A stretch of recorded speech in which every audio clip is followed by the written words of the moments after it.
The clinking of silverware and the soft hum of discontent filled the air, a stark contrast to the laughter echoing from the other end of the kitchen area. The flickering ambient lighting cast long shadows, dancing across faces that felt more like strangers than family. Why did acceptance feel like a language I'd never learned? There I stood, heart heavy, a bittersweet cocktail of nostalgia and dread. The scent of overcooked prime rib mixed with bitter memories. Was it too much to hope for a spot at this table? Would I always linger on the edges, a ghost in my own family?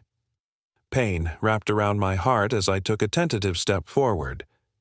My dad looked up from his cocktail drink and smirked. "Surprised you showed up. Didn't think failures liked cake." I paused halfway into the room, my sneakers making the only sound against the polished hardwood. The modern light fixture glimmered over a long stretch of tablecloth, perfectly aligned silverware, fancy glasses catching candlelight. Every spot was filled. Every attention was turned, just not toward me. I hadn't been hometown in over a decade, and yet nothing had changed, his voice still carved like a knife beneath the ribs. I gave him an acknowledgement, careful not to let my smile slip. "Cake's complimentary, right?" I said lightly. He looked back down at his drink, like I hadn't spoken. No name tag, no reserved spot. The wait staff stood along the wall, their eyes carefully elsewhere. I slid into the empty spot nearest the service entrance, right where the aromatic dishes and the kitchen noise could drown out any small talk I wouldn't be having. The last time I saw him, 14 years ago, I was in fatigues with a duffel slung over my shoulder. He didn't say goodbye, just handed me a folded napkin with a grocery list, saying, "The Army won't make you a leader, just a forgotten name in a file." I folded that list and tucked it into my boot, thinking it might be the last thing he ever said to me. I was wrong. The chair to my right shifted. Ethan slid in with the easy grace of someone who had never fought for a space. Tailored navy suit, gold watch, hair slicked back as if life handed him everything on a silver platter. He didn't even glance my way as he poured himself wine. "Glad you found time in your free schedule now that you're done with logistics," he said, still focused on his drink. I smiled without teeth, still scheduling things like funerals. He blinked, thrown off for half a second. Then a tight laugh escaped him as he turned to flirt with the cousin on his left, leaving me enveloped in the mingling scents of garlic butter and bleach. Frank raised his drink, and the laughter blurred in the background, while I sat there, wondering if I'd ever really find my place. "To family," Frank declared, standing tall like some self-made king, "to resilience, to those who stayed when the going got tough." A hand clapped down on Ethan's shoulder, the golden child of this family. Not a word for me, not even a glance. "To Ethan," Frank continued, "for becoming the man we can always count on, for carrying our name forward." Applause erupted. Silverware clinked like little daggers in my chest. My stepmother dabbed at her eyes, as if she were watching a heartwarming reunion on TV. I didn't lift my drinking drink. Instead, I focused on the napkin in my lap, folding it until it tore, keeping my expression as flat as the smeared frosting on the cake nobody wanted. I'd been through more than they could fathom: gunfire, sandstorms, betrayals that cut deeper than any knife on their table. Yet here I was, facing the precise sting of being erased. Later, as dessert arrived, a stunning almond tart with spun sugar shaped like a rose, Frank leaned in, a smile threatening the edges of his mouth. "You know, you were a mistake we tried to forget. Don't make us remember you again." His words hung in the air, thick and heavy. I stared at him, letting the silence stretch between us, like a knife still hidden beneath my skin. Once, those words would have shattered me. Now, they just reconfigured my insides. My phone vibrated on the table, a fleeting distraction. Restricted call. I answered, still locked in a silent battle with the dad who would rather invent a daughter than acknowledge me. Commander Whitaker, the voice said, calm and controlled. We've reviewed the file. You're not forgotten. We need to meet. I found myself in the library I had funded, now proudly bearing the Whitaker name. Even my contributions had been rewritten into someone else's history. The brass letters glinted ominously under the morning sun. The Whitaker Family Community Library. I stood at the bottom of the steps, coffee cooling in my hand, letting the insult settle in. A decade ago, that plaque had read Windham Hill Community Learning Center, a tribute to a vision I once believed in, one that had promised that coming hometown meant something. But time had twisted that promise, just like the memories of this family twisted around the truth. That sting was just a prelude. The real story was just beginning. Back when I still thought a plaque with no name was better than no plaque at all. The air was cool, spring barely breaking through. Inside, the hush was the same, but the voice had changed. Shelves stood taller than I remembered, more screens than books, and every corner was curated clean, bright, sanitized, like someone had bleached history right off the walls. "Can I help you?" asked a voice. I turned to see a girl, early 20s, tight ponytail, nervous energy.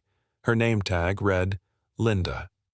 She gave me the kind of smile reserved for wandering tourists or suspicious strangers.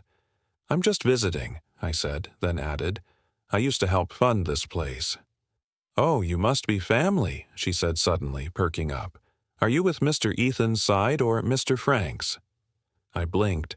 "What do you mean, Sidi?" She flushed. "I just meant, never mind. You know, we have a new archive section now for local military service. It's pretty amazing. Want me to show you?" Something in her voice was so earnestly oblivious, I couldn't be angry. I nodded. We walked past the reading room down a short corridor. The walls were decorated with framed photographs of uniformed men and women. Most I didn't recognize, but one caught my eye. Ethan in a tailored replica uniform. He stood beside a child holding an American flag hand on her shoulder like he was about to give orders. His jaw looked sharper in black and white, almost noble. "That one's popular," Linda said. "Mr. Ethan didn't serve, but he said he carries the legacy." I kept my face blank. He said that, and I think it's beautiful. Like even if you didn't go to war, you can still honor it, right? "Sure," I murmured.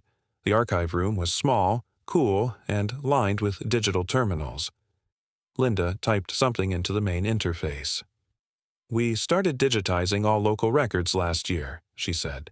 "Military stuffs from public domain, with help from Whitaker Group PR. Here, we even have your name." I stepped closer as she clicked on screen. A profile opened. The air in the dimly lit office felt thick with unspoken words. A cold draft slithered through the cracks, brushing against Anna's skin like a lingering ghost of the past she desperately tried to escape. She could almost hear the echoes of laughter from the family dinner table, now a distant memory laden with tension. Did they really forget? Her heart raced as a wave of anger rose within her, battling against the dull ache of longing. As Anna's fingers hovered over the keyboard, a sudden realization gripped her.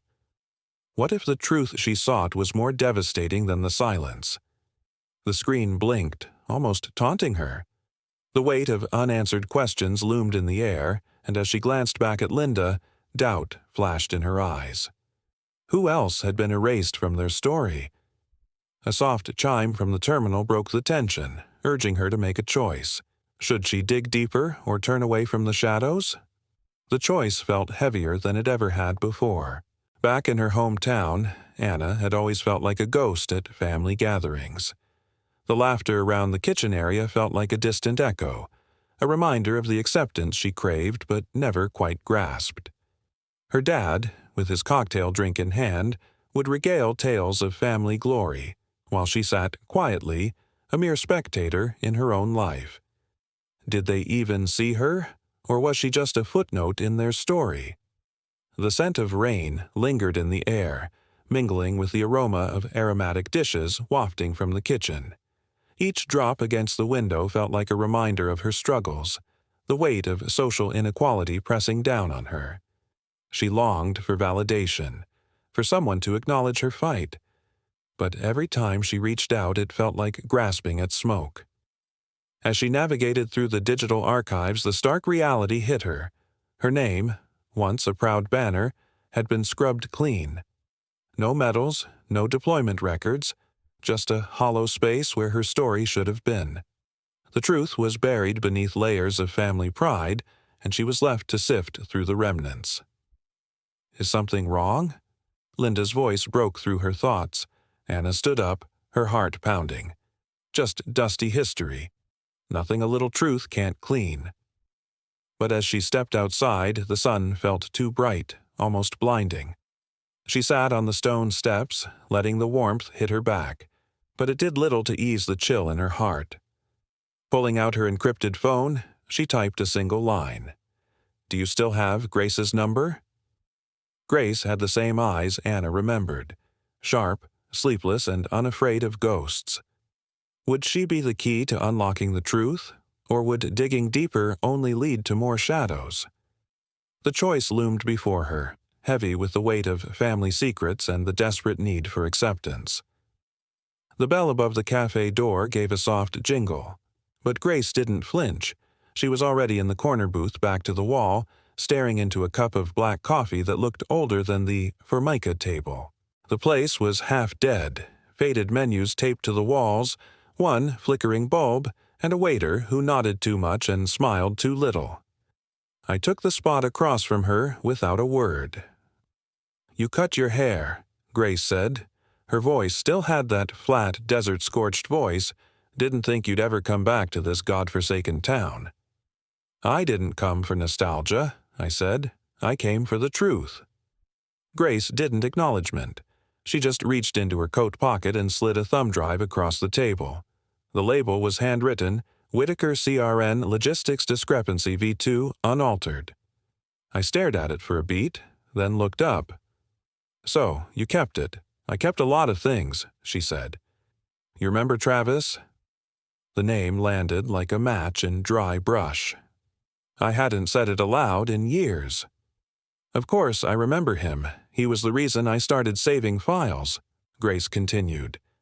"The memo you wrote after Fallujah, the one declining promotion, that version was edited before it hit your file. The final line was twisted. I already knew it, but hearing it aloud, it made my spine go rigid. They made it sound like I was covering for an undisciplined soldier." I said, "You weren't." Grace replied, "I was there." Travis made a split-second call that saved civilians.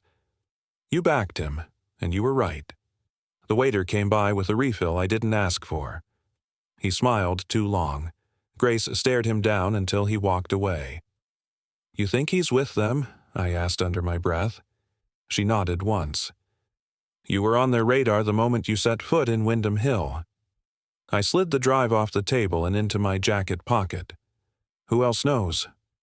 "I don't know, but I know who buried it." She pulled out a second folder from her bag, creased and sealed with tape. Inside were copies of old reports.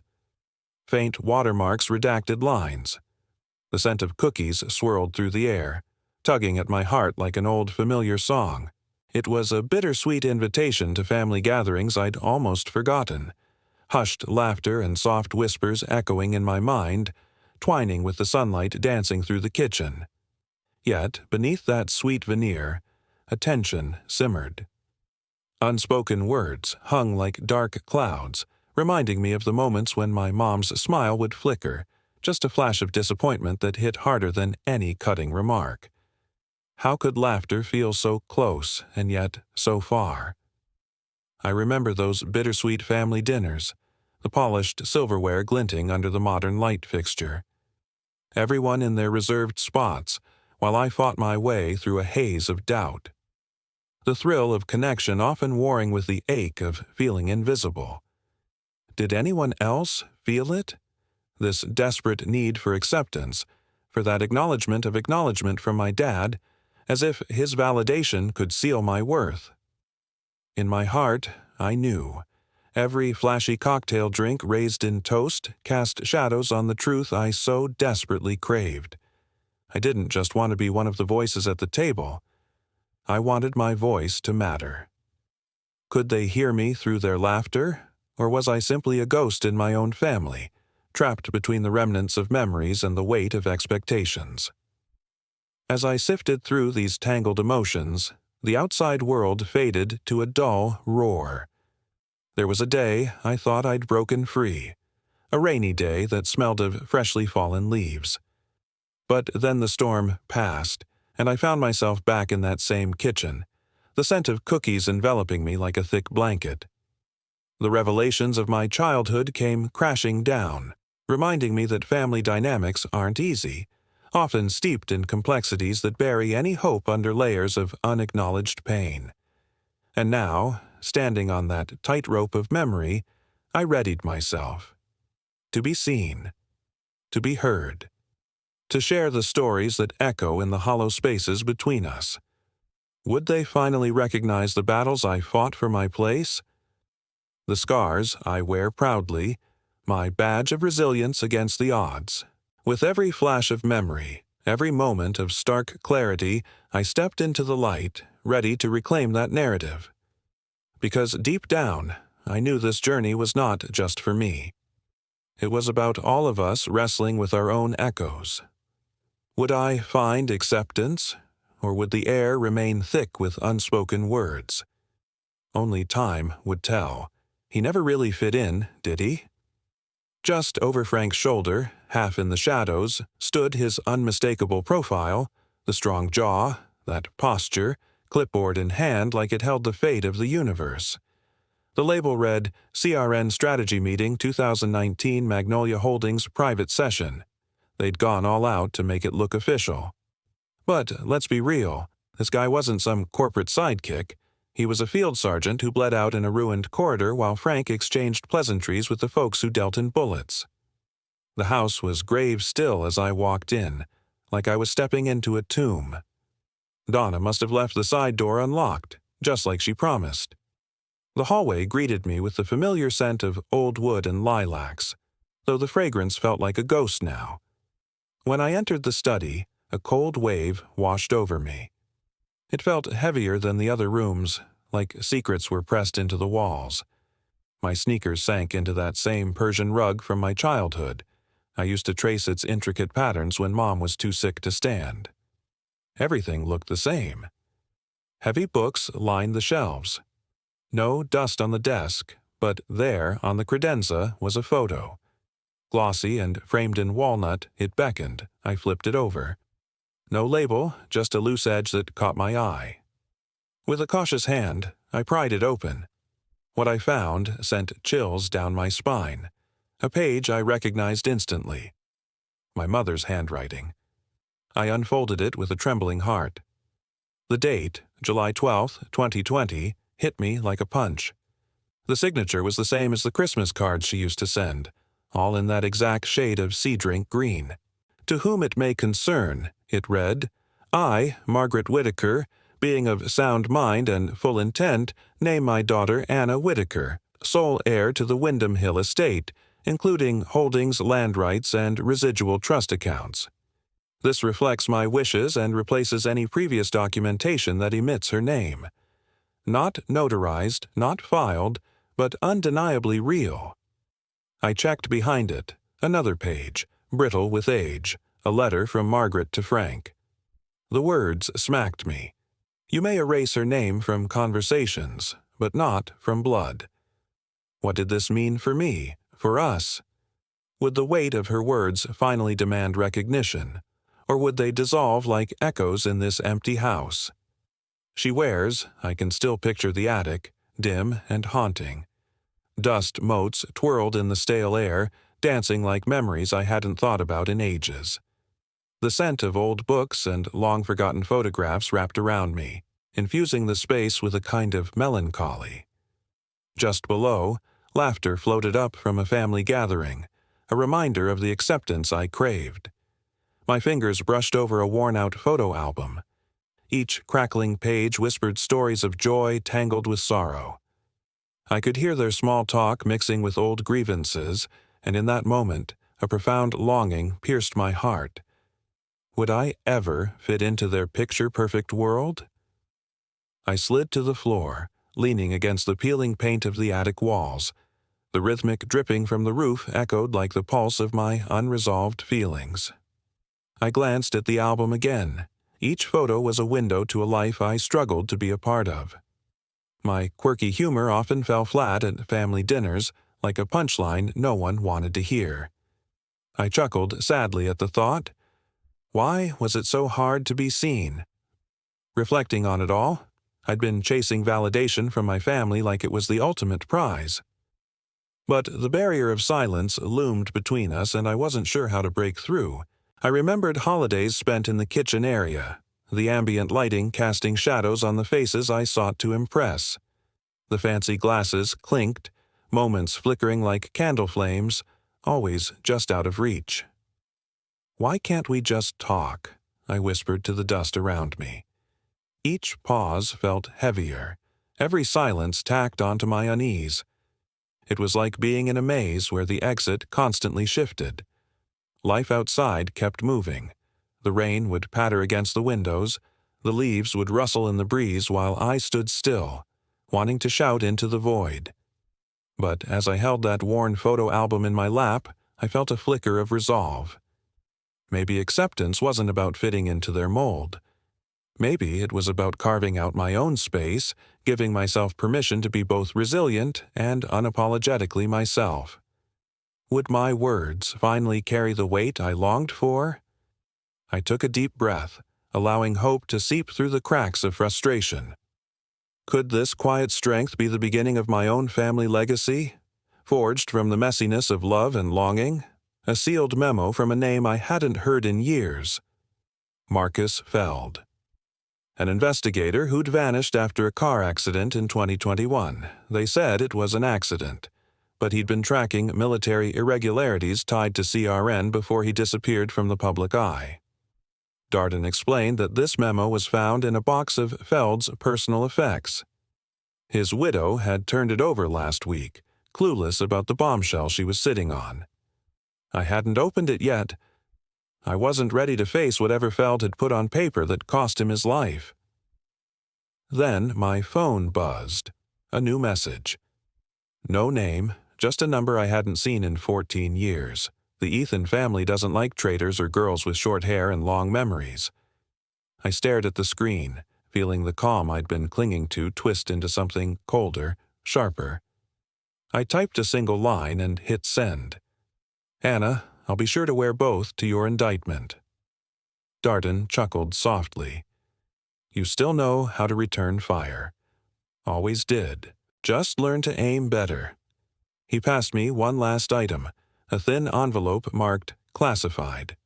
"Executive eyes only. This is Feld's memo," he said. "I haven't read it. That's for you." I broke the seal with my thumb as the SUV rolled down a back road. Trees sliced moonlight across the windows, creating a flickering dance of shadows. The paper inside was brittle at the edges. A single paragraph stood out, underlined in red. Operation Herolite was buried to protect funding pipelines routed through private contractors.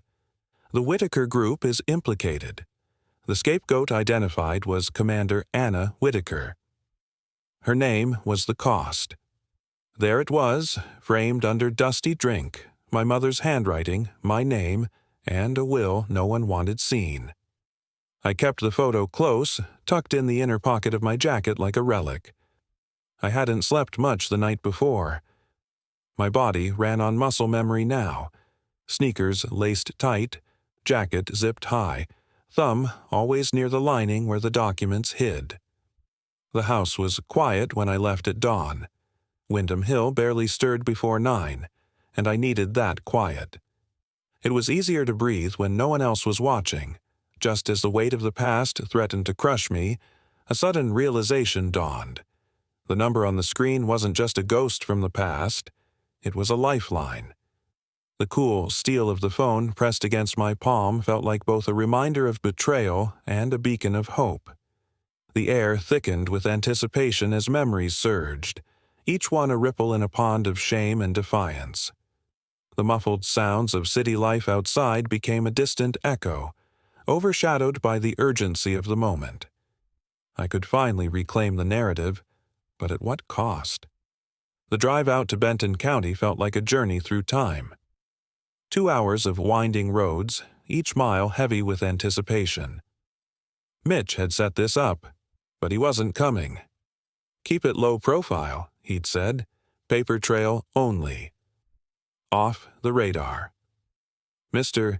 Graham's office was tucked behind a shuttered post office, sandwiched between a grain shop and an antique store that reeked of mothballs and stale air.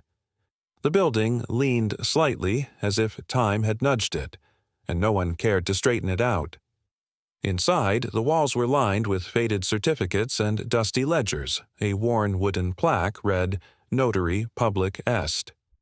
The man himself sat behind the desk, hair white and thin glasses askew.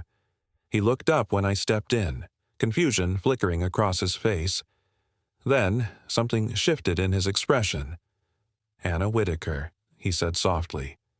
"I signed your mother's will." I nodded, placing the folder on the table. His hands trembled slightly as he reached for it. "She brought it in," he murmured, eyes scanning the paper.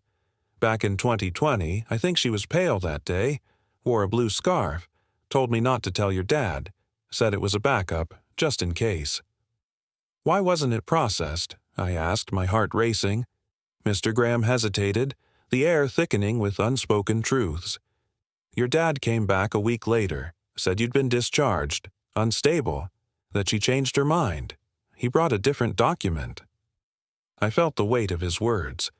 "You didn't call anyone?" "I should have," he whispered, voice cracking. "But I've known Frank since seminary school. I thought, God forgive me, I thought I was protecting her." "You." He passed the document back to me. "But this signature, it's mine. No one faked this." I nodded, scanning the pages again with my secure app. My heart raced as I encrypted the files and sent them to Mitchell Darden. In a second email, I looped in a legal contact within the Whistleblower Integrity Network, a civilian lawyer with clearance-level proxy rights. Minutes later, Mitch replied, "Mitch Darden received." "This puts us on a new track," I typed back, my pulse quickening. "They're going to come after the assets next." As the old notary's eyes flickered with recognition, the air thickened with unspoken truths. The dusty office transformed into a crucible of family secrets. The faint scent of mothballs mingled with the weight of unacknowledged history, igniting a spark of realization in me. This wasn't just about a will. It was a doorway to understanding the mother I thought I knew.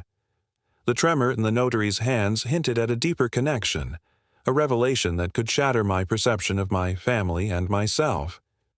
What if everything I believed was a lie? What if the truth was buried beneath layers of deception? The cool steel of my phone pressed against my palm felt like both a reminder of betrayal and a beacon of hope.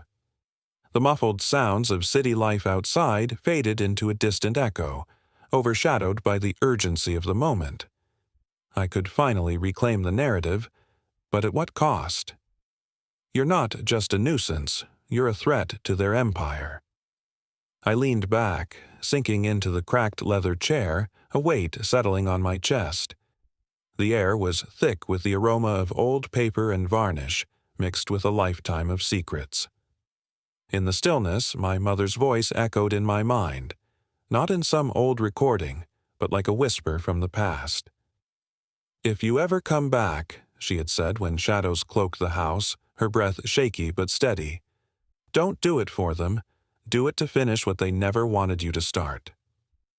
I opened my eyes, jolted by my phone buzzing on the desk. A text from a friend still at the local registrar's office reading, "Whitaker Group just filed to seize parcel 89, your mom's land. They're calling it a strategic development zone, breaking ground next week." My heart sank. That patch of earth, my mother's garden, where she planted daffodils in the shape of stars, was set to become a monument for men who'd never earned it. I drove back in silence, the weight of her memory pressing down harder than before. Returning to the motel, the air inside felt colder than ever. The flickering hallway light cast strange shadows, and the vending machine hummed an off-key tune. Sliding my key into the lock, I froze. An envelope lay on the floor just inside my door. No stamp, no return address, just my name printed in stark block letters. I opened it. Inside was a photo. Travis, his eyes half closed, blood dark against his collar. It looked like a military file altered and enhanced, the edges blurred. Scrawled across the bottom in thick red marker was the words, "You should have stayed buried." They thought they could erase me from the family tree, but I was ready to plant roots elsewhere, with proof.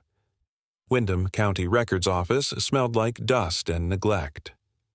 A row of gray cubicles stretched before me, each housing a bureaucrat hunched over outdated terminals, a landscape frozen from the last recession. Breathing in deeply, I felt the stirring of resolve. This wasn't just about land or belonging. It was about reclaiming my voice in a chorus that had long silenced me. What would I find buried beneath those layers of denial? It was time to uncover the truth, no matter the cost. Suddenly, I'm back in my childhood kitchen. The scent of burnt toast clings to the air, mixed with the sound of my mother's laughter. Sunlight pours through the window, illuminating dust particles that float like lost memories. She's by the stove, flipping pancakes with an effortless grace, a skill I always envied. I remember rushing to earn her approval with my small accomplishments, only to receive distracted responses. That warm laughter fades into a silence that feels too heavy, too real. I hold tightly to the memories, tracing the outline of a life lived in her shadow, always desperate for a moment of validation that never came. As the present day sweeps me back, I find myself staring at Terminal 4, scrolling through digital property logs like I'm on a mission. Parcel 89, transferred March of 2022, signed by Margaret Whitaker. Problem: my mom passed away in February. I lean in closer. That signature? Glowing on the screen, so elegant it feels almost rehearsed. I've seen her actual handwriting on grocery lists and napkin reminders. This one? Lifted. Not written. Snap. Snap. Pictures for my encrypted evidence tree. The system times out, and my phone buzzes. It's Nolan Graves, the journalist Mitch had said was a thorn in the side of the powerful.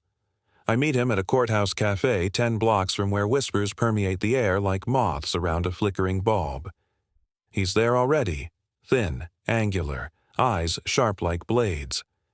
He doesn't get up when I walk over. "You're early," he says, the scent of fresh coffee mingled with the faint aroma of burnt toast, pulling me back to that dimly lit kitchen where laughter once echoed. I could hear my mom's voice, warm yet distant, as she recounted stories of our family, her hands animated in the air. Sunlight streamed through the window, casting a golden hue on the worn-out table where we shared our dreams.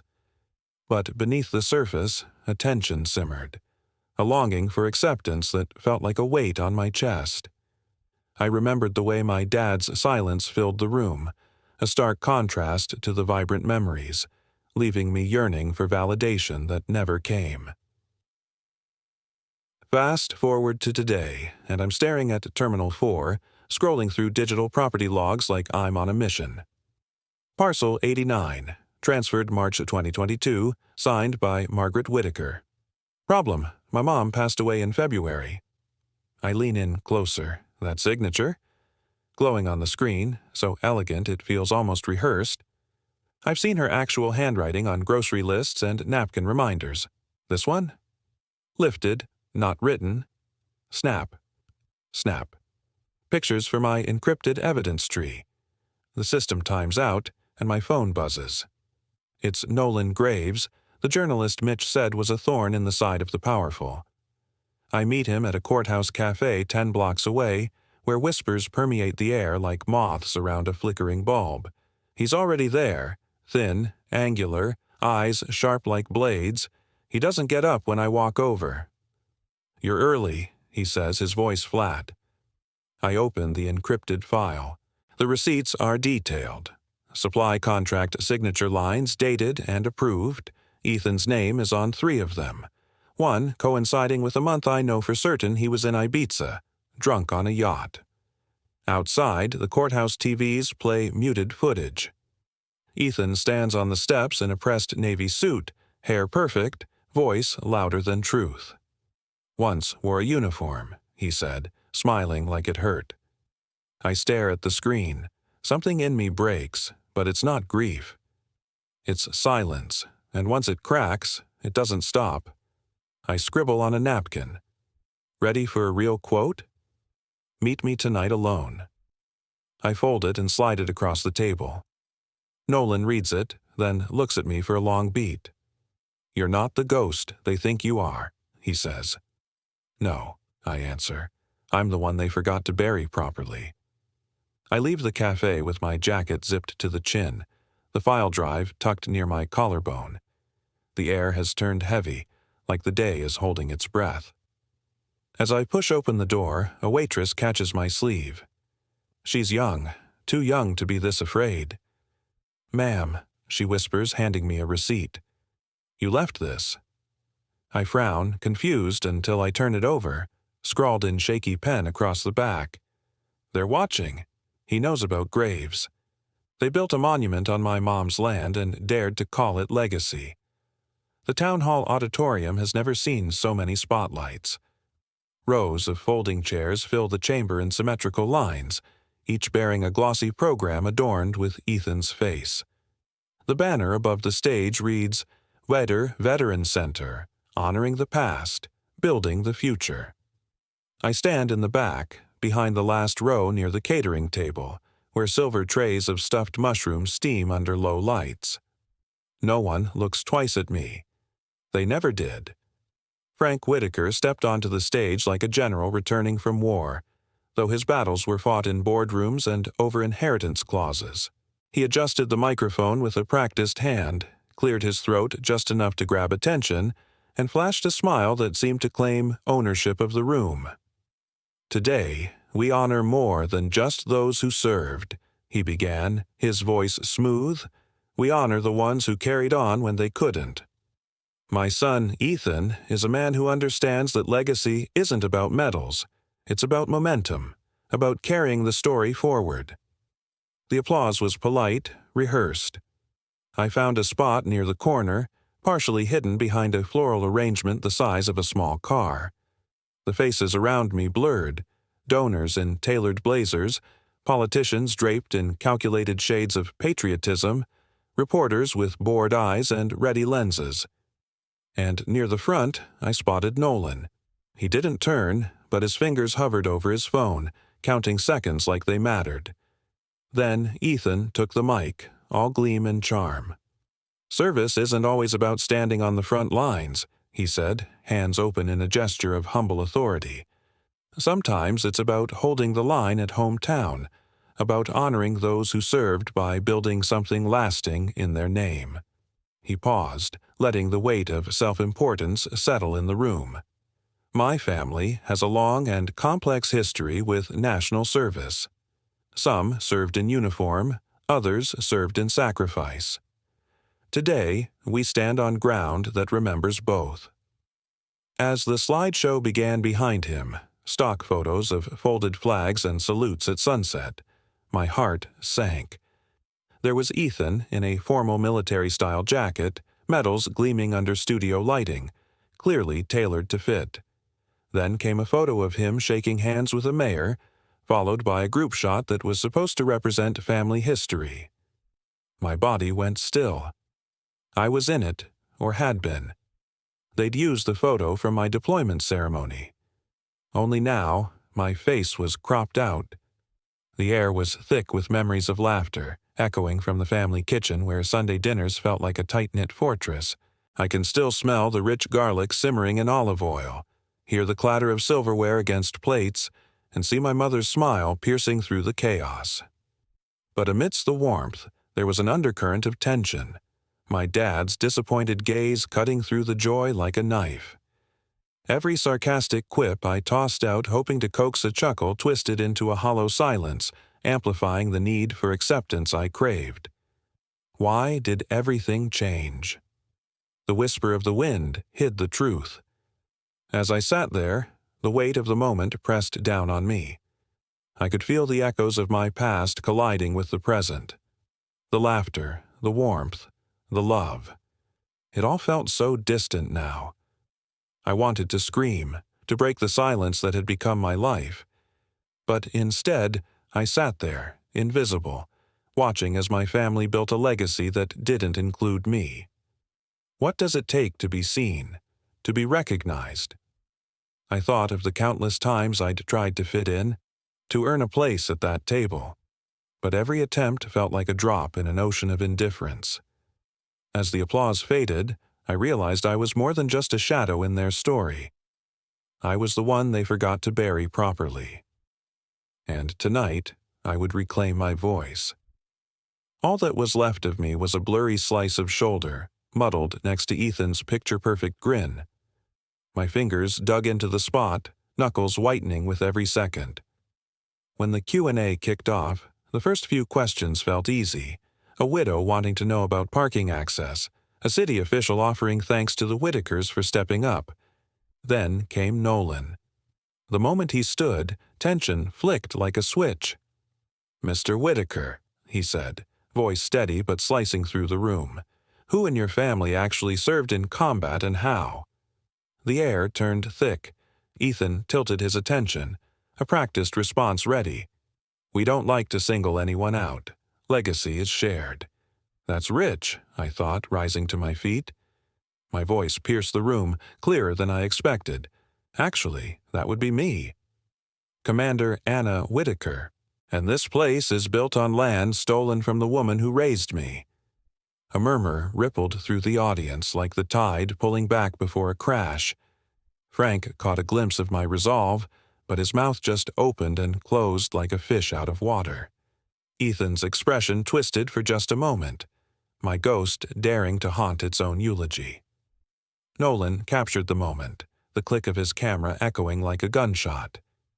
If you can't destroy someone's life, assassinate their story, that's how the fight begins. Soon, the headlines would read, "Commander" or "Coward." They'd twist my narrative into a conspiracy, a whisper campaign fueled by anonymous sources, erratic behavior in Fallujah, emotional breakdown under fire, refusal to take command. I felt every word burn, knowing none of it was true. But the real kicker? Those lies clung like burrs to someone who might not know better. Just when I thought the room couldn't get heavier, my phone buzzed. It was Grace's message. "There goes scorched earth. Don't believe the noise." The weight of her words settled around me, thick and suffocating. The truth was a fragile thing. As I stood there, the world outside faded. Rain began to fall, the scent of wet pavement curling through the air, mixing with the tension of unspoken battles. My heart raced, not just for myself, but for the rest of my family stuck in the cycle of denial and silence. In that moment, surrounded by whispers and judgment, I found clarity amidst the chaos. What did it take, I wondered, to carve out a space where I truly belonged? The heat of the spotlight bore down harder, memories swirling in a storm of sound and smell. Would I finally step into my truth, or was I on the brink of igniting a family feud that could tear us apart forever? That choice dangled like a dagger in the air, sharp, sudden, and electrifying. "We've seen you bleed and stand. Let him choke on a smoke." I tried to type a reply, but another notification popped up. A poetry blog from 2006 resurfaced and recontextualized. It was Ethan's. The poem, if you could call it that, was dripping with faux philosophy. Some warriors return with medals, some with silence, some with lies to hide the shame of survival. Back then, it had been passed around as a moody musing from a college student trying to impress his professors. Now it had a new label, insightful words from the brother of the infamous Commander Whitaker. Then came Frank's statement. Public, measured, devastating. We love Anna. She served, but service isn't the same for everyone. We pray she finds peace and help. That word help hung in the air like a shiv. I turned off the phone and threw it across the bed. It bounced once and hit the floor with a soft thud. The motel walls felt closer than before, like they were leaning in to watch me crack. I didn't. I got in the car. The cemetery wasn't far, just enough distance to leave questions behind and bring grief with me. I parked beside the Whitaker family plot and walked to the headstone with shaking hands. My mother's grave had been vandalized. The daffodils I replanted weeks ago were gone. The grass torn in strips, dirt exposed like open wounds. A small wooden stake jammed into the soil read, "No saints in uniforms." I knelt not to clean it. Not yet. I just stared. I felt the rage like a flame pressed between my ribs, quiet, seething, clean. My phone buzzed again. It was Mitch. They filed something. He said, "No greeting, just urgency. A retroactive mental health review with the VA claiming you concealed treatment. If it goes through, it'll strip your credibility and possibly your pension." I said nothing. "They want to invalidate you," he continued. "Not disprove, not debate, erase." "Then they forgot who they're dealing with," I said, voice flat. Later that night, I found myself back in that cramped motel room, the flickering neon sign casting eerie shadows across the walls. My eyes landed on a small framed medal resting on the dresser, the Valor Cross, a stark reminder of real metal, real blood, and the true weight of sacrifice. And then I stumbled upon an image on a veterans forum, a photoshopped nightmare that caught me off guard. My face, mid-blink, weary, manipulated to look like I was sobbing in my uniform, the flag behind me a tattered mess. Caption read, "She cracked. We just never told you." It felt like I'd taken a sucker punch, a swift blow from my own history. Just when I thought it couldn't get worse, an email slid into my inbox, one that sent chills down my spine. No subject, no sender, just a single line. Travis didn't just leave a file. Check the pin. Travis. He was always the quiet one. It made sense he'd hide the loudest truths inside something that looked so innocuous. The eagle pin weighed heavier in my hand than I recalled. It had gathered dust in the depths of my deployment trunk for years, wrapped in the same oil-stained cloth Travis used to clean his rifle. I hadn't dared touch it since Fallujah. A part of me feared what I might uncover, not just of Travis, but of myself. With a reluctant tug, I set the trunk down, the hinges groaning like they'd grown old with age. Inside, remnants of the past waited. Dog tags, folded flags, sand-stained journals, each telling a different story. But it was the pin I reached for first, polished brass shaped like wings of defiance. As my thumb glided over it, I felt a seam, faint as a whisper.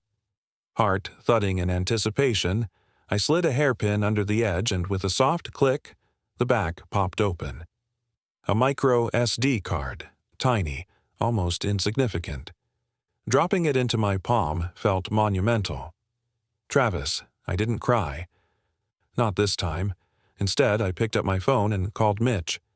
"Found something," I said, voice steady. "Describe it." "Microchip hidden inside Travis's eagle pin. I'm heading to Tink. Be careful. No wireless transfers, no cloud, no screw-ups." I hung up, the call echoing like a warning in my mind. Tink was my next stop, operating out of a rundown strip mall that reeked of burnt solder and lemon cleaner. A paraplegic vet who lost both legs in Mosul, he now patched code instead of arteries. I owed him 3 favors. It was time to cash in. The bell above the door didn't ring. It wheezed, like a tired old man welcoming me into the shadows of my past. As I stepped inside, a weight settled around me, questions shifting like the dust motes in the stale air. What had Travis buried, and how deep did the lies go? As I stepped into Tink's cluttered space, he looked up, mouth curling into a knowing smile. "You look like you've been busy being erased," he shot back. "Figured," I replied, my voice dripping with sarcasm. "Brought you a little war on a stick." I dropped the SD card on his workbench, the weight of years pressing down on it. Tink wheeled over to a cracked Dell tower and inserted the chip, his fingers moving like they were in a race against time. "This'll take finesse," he muttered, glancing back at me. The screen flickered alive. Encrypted twice. Classic Travis, always playing games. But if he left this for you... I leaned in, breath shallow as lines of code blinked past. An hour ticked by before he finally said, "Got it. Playback's ready." The first audio file crackled to life. "Manifest says medical supplies," a clipped voice stated. My heart sank. This wasn't going where I hoped. We both know those crates intercept great ordnance. No questions. And then a voice I recognized all too well. "Ethan, keep it off the main record. If Whitaker finds out, it dies in review.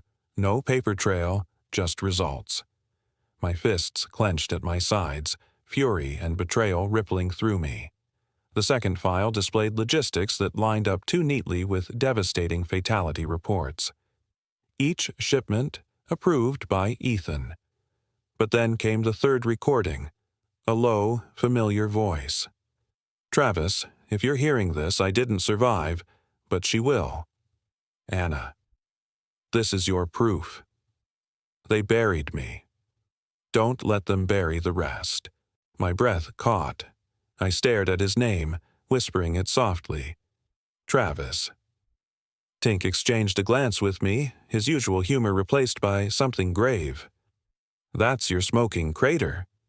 I nodded, the words becoming an anchor of clarity. Staring into the bathroom mirror later, I fought back the doubts. No one else tells my story. "Not anymore," I vowed, my reflection a stranger filled with resolve. Just then, my phone buzzed. The screen lit up with Mitch's name. "They just advanced your hearing," he stated, urgency lacing his voice. "Inspector General moved the timeline. You're now the key witness." I looked down at the chip in my palm, a small, black, deadly thing that felt both heavy and empowering. Game on. They expected a broken woman clinging to faded memories. Instead, I was armed with proof and a name they tried to bury. The corridor outside the hearing room smelled sterile, disinfected, too clean for the truth I carried. Mitch walked beside me, his silence heavy, his badge reflecting the harsh. The guards at the double doors checked our IDs with stone-cold faces, then nodded. No warmth, no welcome. Stepping into the hearing room felt like entering a modern bunker, all steel and drink, quiet yet charged with fury. A long, U-shaped table loomed, framing a witness desk in the spotlight. Flags stood tall behind, the U.S. Army banner waving like a ghost of honor.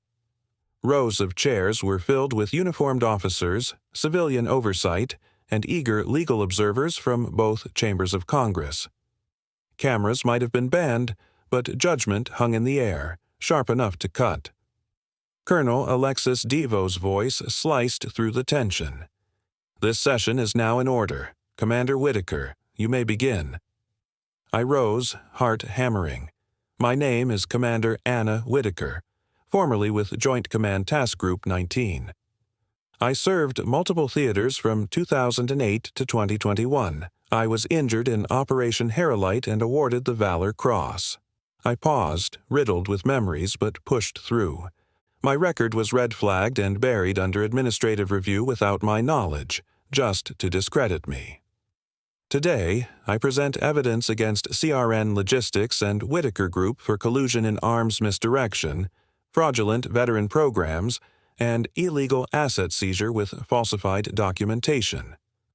With a flick of my wrist, I nodded to Mitch, who tapped a key. The room crackled with static. Then Travis's voice cut through. Manifest says medical. We both know this is intercept-grade ordnance. Move it before the sweep. No questions. The atmosphere thickened. Keep it off record, came Ethan's clipped voice. If Whitaker finds out, it dies in review. I could almost hear the whispers rippling through the panel, tension knotting the air tighter. Then the last clip hit like a thunderclap. If you're hearing this, I didn't survive. But she will. Anna, this is your proof. I glanced around. Some faces shifted, eyebrows raised, lips tightened. Others? Blank as a winter sky. Bureaucracy knows how to mask the smell of rot. Commander, one panelist questioned, eyebrows arched. Why wait until now to bring this forward? Silence pressed down like a weight. Because, I said, my voice steady, silence felt safer than justice. Until now. But as I stood there, a storm brewed in me. What if this didn't end the way I hoped?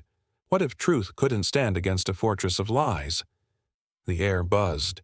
Would they listen, or would I just fade back into the shadows? Could I really summon the strength to unveil everything? I took a breath, heart racing, ready to fight the fight I didn't choose, but was born to win. I knew what they'd take, and I wasn't ready to lose it. Colonel Devo leaned forward. Are you stating that the Whitaker Group through CRN used your discredited status as a means of profit protection? Yes, I said clearly. They erased me to validate their lie. My mother's will was hidden, my property title falsified. I submit Exhibits B and C original handwritten testament and forged land deed used to seize Veterans Initiative land. Mitch rose next. He confirmed the chain of custody, backed the dates, filed every name with dry precision. It felt less like testimony and more like battle. Every question was a volley, every answer a shield. Finally, Devo looked down the line and said, This panel hereby recommends formal investigation into the Whitaker Group for violations of the Federal Defense Procurement Integrity Act and witness suppression under Title 10. I didn't smile, I didn't blink. The room emptied slowly. Some officials looked at me with new eyes like they were trying to reconcile the headline they'd heard with the woman who just detonated it. Mitch and I walked out together. Halfway down the hall, my phone buzzed. Unknown number, no name, just a single message. We weren't the only ones funding CRN. Be careful. She never sent the letter, but she wrote it anyway, and it waited 14 years for me to be ready. The family graveyard lay quiet under an overcast sky like the earth was holding its breath. The headstones stood in a crooked row, ancient names chiseled into stone as if permanence could wash away cowardice. I knelt before my mother's grave, fingers brushing the etched letters. Margaret Evelyn Whitaker, 1954-2021. She loved fiercely, but the world asked her to stay quiet. I wondered how many people believed that line, wondered how many times I'd wished for one more conversation, one more chance to ask her why she left without ever warning me what would come after, why she'd remained silent while the family rewrote my story in permanent ink.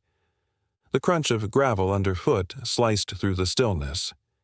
Windham Hill was a place that held too many secrets. My stepmother approached, her coat buttoned to the throat, eyes holding back something like tears, or maybe regret. I didn't burn everything, she said, her voice barely above a whisper. I stood there, heart racing. Didn't you? The envelope in her hand was thick and sealed, with my name written in cursive that felt like a ghost from the past. Her hand trembled. Your mother kept it locked in the back of the greenhouse cabinet. I found it last month. I wasn't ready to read it, and it's not meant for me. I took it. Admitting what happened next felt like admitting defeat, but the truth laid heavy. I lied, she confessed. Frank told me you were unstable, that you'd ruin everything she built. I believed him. That's on me. Silence fell. It was all I needed to hear from the woman who chose to uphold their script while I suffocated in silence. Back in the motel room, I tore open the envelope, fingers shaking, the scent of aged paper mixed with the faint musk of the old wallpaper as if my mother herself lingered in the air. The letter was dated February 10th, 2021. Anna, if the world forgets. Let this remind you that I didn't. You were always the strong one, not loud, but true. Your brother inherited my name, but you inherited my spine. If you're reading this, I didn't get the chance to say it in person. That's my regret, not yours. I tried to leave you protection, but some wars aren't fought in courtrooms or deserts. Some are inside kitchens, dining rooms, and boardrooms. Each word landed like a punch. I fought to breathe as tears threatened to spill. My mother had been fighting for me in ways I never knew. It was overwhelming, like a tidal wave crashing over me, reshaping everything I thought I understood. Tucked behind the letter, I found a legal report and an emergency board memo, signed days before her death. It detailed a secret vote Frank pushed through. Funds from the Whitaker Group ended up in philanthropic shell charities, and there was Ethan's name, stamped across several authorization slips. The document was marked Confidential WHKBG 13. She'd known everything I endured, every silent battle fought, battled against a family who'd rewritten my narrative while I struggled for my own voice. I sat there, breathless, rethinking everything. Did they even comprehend the depth of my journey? All those tears, had they ever gone unnoticed? The room felt heavier, the air thicker as I finally began to see the layers of resilience beneath the silence. He wore the lie like a second skin. Justice for Travis. The true Whitaker speaks.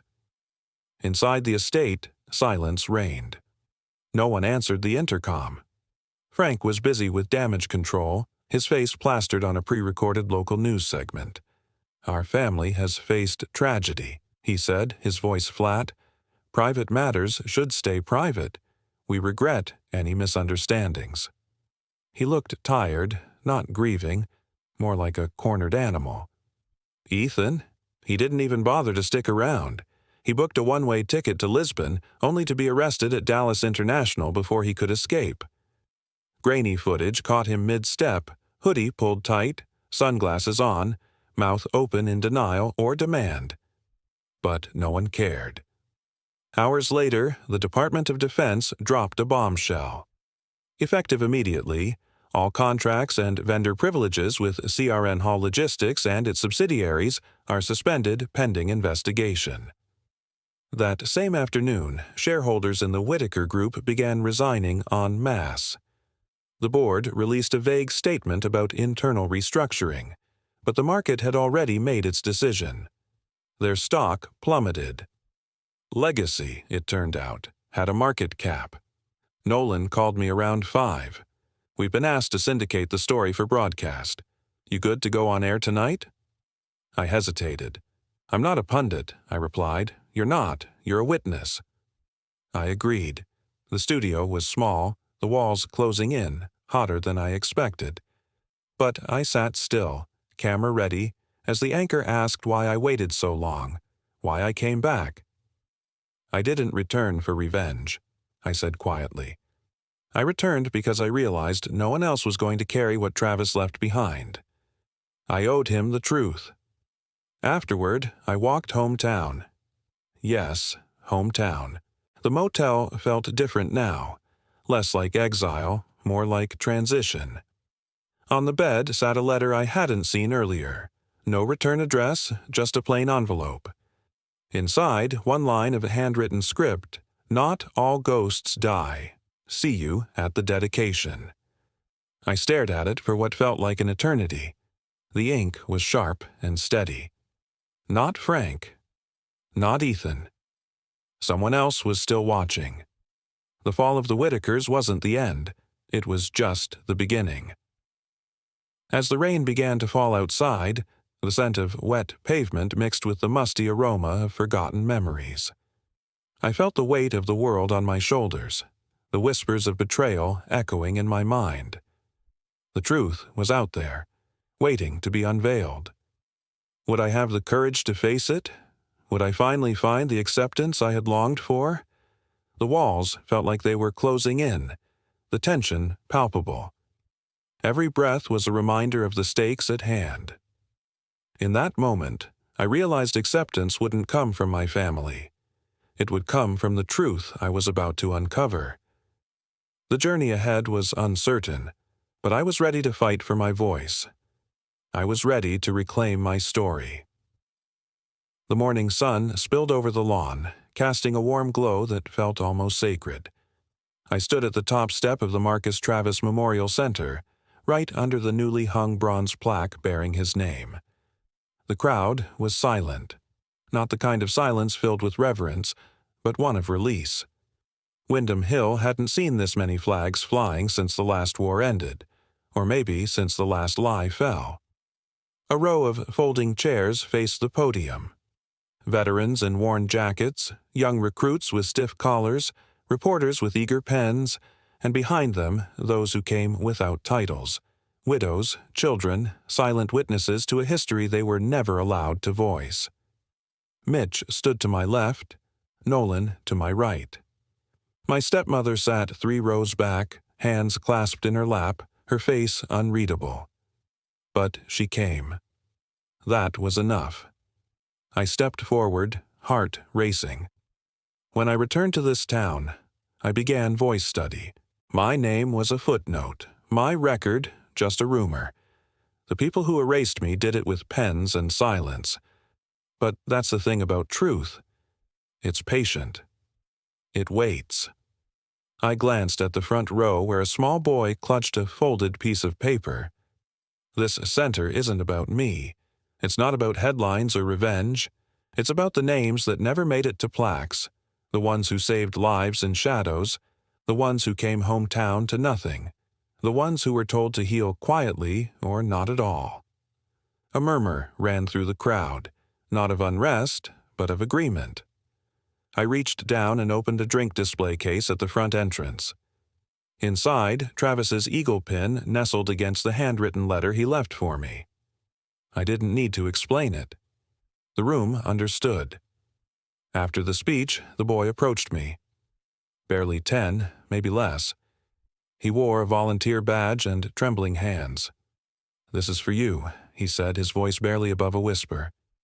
In that moment, I felt the weight of acceptance wash over me. It wasn't just about the past, it was about the future. Would I finally find the validation I had longed for? Would I have the courage to face the truth? The journey ahead was uncertain, but I was ready to fight for my voice. I was ready to reclaim my story. It started with a crayon drawing, a me in uniform standing under a sunbeam.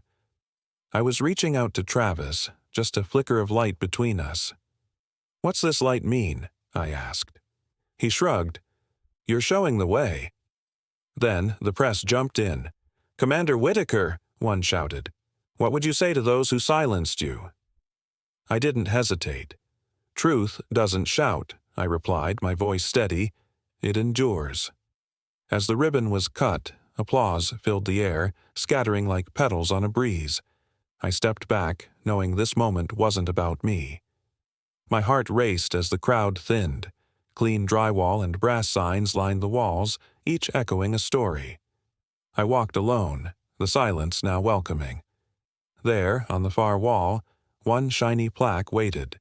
I touched it, feeling the past, how they gave me medals but tried to take my voice. But now, I wore something deeper, a sense of purpose. Morning sunlight poured through linen curtains in my mom's cottage, casting long shadows on the polished pine floor. The stillness of Windham Hill wrapped around me, surprisingly soothing. Outside, the flag at the Marcus Travis Memorial Center fluttered gently. From my porch, I spotted the brass glint of the entrance plaque. I slipped into my gray cotton sweater and jeans. No medals, no rank, just breath and resolve. The Whitaker estate was officially dissolved. I signed the last document, my given name, Anna Margaret, taking back the ownership of my identity. No need to resurrect the surname that tried to erase me. Legacy isn't written in ink, it's about writing something new. Nolan arrived at noon, a slim folder in his hands. "Final transcript," he said. I opened it, sorting through the pages. I took out the stuff about the metals. Didn't feel like the right ending. It hit me then. This wasn't just about the past. It was about stepping into the future, about finding my place and my voice in a world that often feels indifferent. As snippets of those burdens echoed in my mind, I reflected on the flicker of hope that had sparked to life. Would I finally be seen? Would this journey lead me to the recognition I craved from my family? The road ahead was uncertain. But I was ready. Ready to reclaim my story, ready to stand in my light. He had quoted my speech word for word, even the quiet parts. The way he looked at me, I could see curiosity dancing in his eyes. "There's interest," he said. "Book deal circuit. They want your story." I smiled faintly. "Maybe someday, but right now, I'm busy listening to others." Golden sunlight poured through the cottage windows, the faint scent of cedar mingling with the worn pages of old books. "You sure you're not just hiding?" he asked, a challenge laced in his voice. "I wasn't hiding, just resting between battles," I replied, feeling a rush of defiance swelling inside. Later that day, I stepped into the workshop at the center. 6 veterans were scattered in folding chairs, pens poised over paper, absorbing every word. I paced the front of the room, clutching a dry erase marker and a steaming cup of coffee. We weren't talking medals or glory. This was all about rebuilding from within, reclaiming what was ours. After class, a young vet with a prosthetic hand pulled me aside. "I don't care about decorations," he said. "I care that you stayed." Those words settled in the air, heavy and meaningful. Sometimes just being there is enough. At hometown, I unwrapped a wooden shadow box, placing it above my mother's old writing desk, housing my rank insignia. I whispered to the empty room, "I earned this." I hadn't worn it since the hearing. I choose when it's time to put it on, not as a shield, not to prove anything, but because it's a truth I no longer need to explain. Before sunset, I wandered to Travis's grave. In the quiet of the veteran's garden, I laid down a bouquet of wildflowers, sunbright, uneven, honest. "You were right," I murmured. "They buried us wrong, but we grew anyway." As I turned to attention back, I spotted a figure at the gate, a woman, fresh out of boot camp, her buzz cut giving her an air of fierce determination. Sharp eyes flickered with admiration. "Commander Whitaker." I paused. "I heard you don't shout, but you're exactly who I want to learn from." The wind rustled through the trees, almost like a whispered embrace. I stepped aside, held the gate open wide. "Well then," I said, "let's begin." In the dim light of the family living room, tension hangs thick in the air. The unnamed protagonist stands tall, heart racing. She's not just speaking. She's unleashing a storm of truths that have been buried for too long. Each word spills forth like a dam breaking, raw and unfiltered. The scent of old wood and lingering memories fills the space as she unveils the hidden truths. Faces shift from disbelief to realization. The weight of years of silence crashes down. Tears glisten in the corners of eyes that once turned away. Can you feel the shift? In this moment, vulnerability transforms into strength. The room vibrates with the power of acceptance and understanding. What happens when betrayal meets undeniable proof? When courage outlasts fear? Even the most carefully buried secrets can't stay hidden forever. No wall of lies can withstand the tide of truth. This isn't just her story, it's a reflection of us all. Have you ever felt the need to speak your truth, to break free from the chains of silence? In the end, it's not just about vindication, it's about finding your voice and reclaiming your place in the world.